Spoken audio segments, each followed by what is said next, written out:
So today I'm going to show you how to recharge refrigerant 134a. So if you see, here's the engine. If you look back there, basically it takes R134a, takes 650 plus or minus 25 grams. That basically is going to come out to about a can and a half. So that's why I have 2 cans. If you notice at the top, this has this little self-sealing feature. So it'll say self-sealing valve. Make sure you have the right can with the right gasket. So this is going to be self-sealing. So there's going to be a high cap and a low cap. You want to take off the low cap.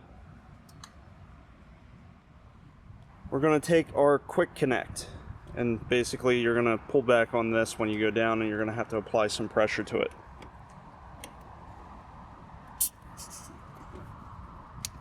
Okay, so it's snapped in place. I'm going to keep this closed. I'm going to insert the new can.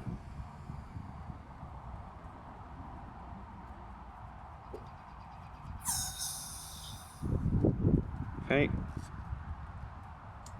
What we're going to want to do is we're going to keep this upside down. I'm going to open the valve.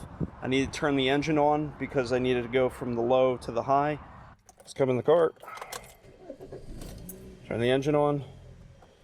You're going to turn the AC up.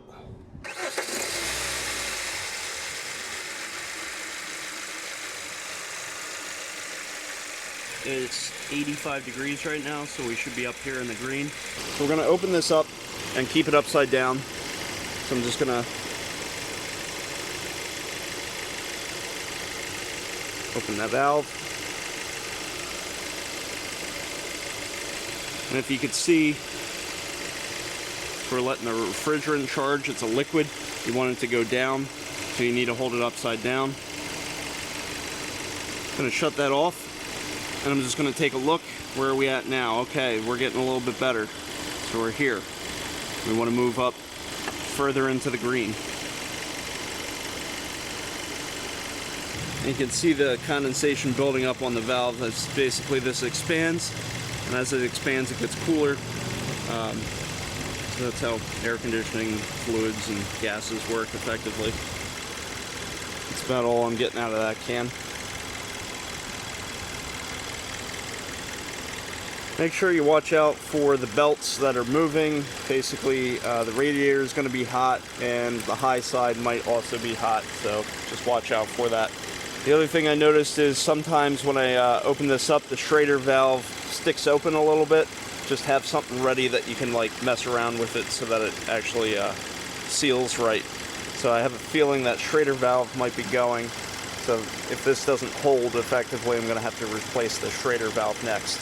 So again, watch that belt.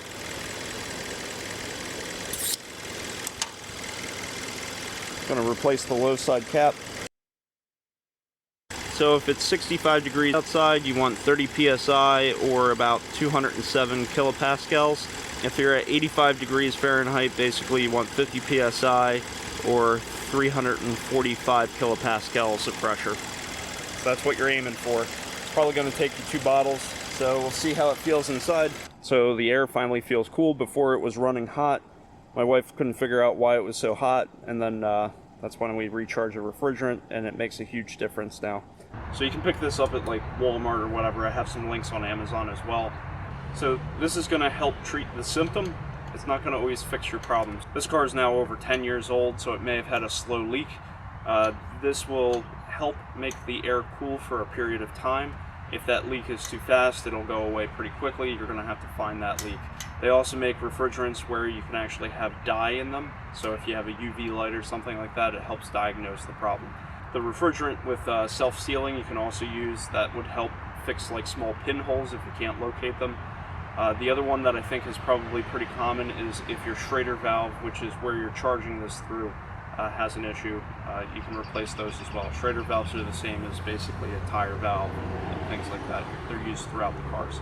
And those are cheap and easy to fix as well. If you do replace the Schrader valve, you're going to want to pull a vacuum on the system or purge it out and then drain it and then put more refrigerant in. Well, best of luck. I hope this solved your problem. Please subscribe. Thank you for watching and have a great day.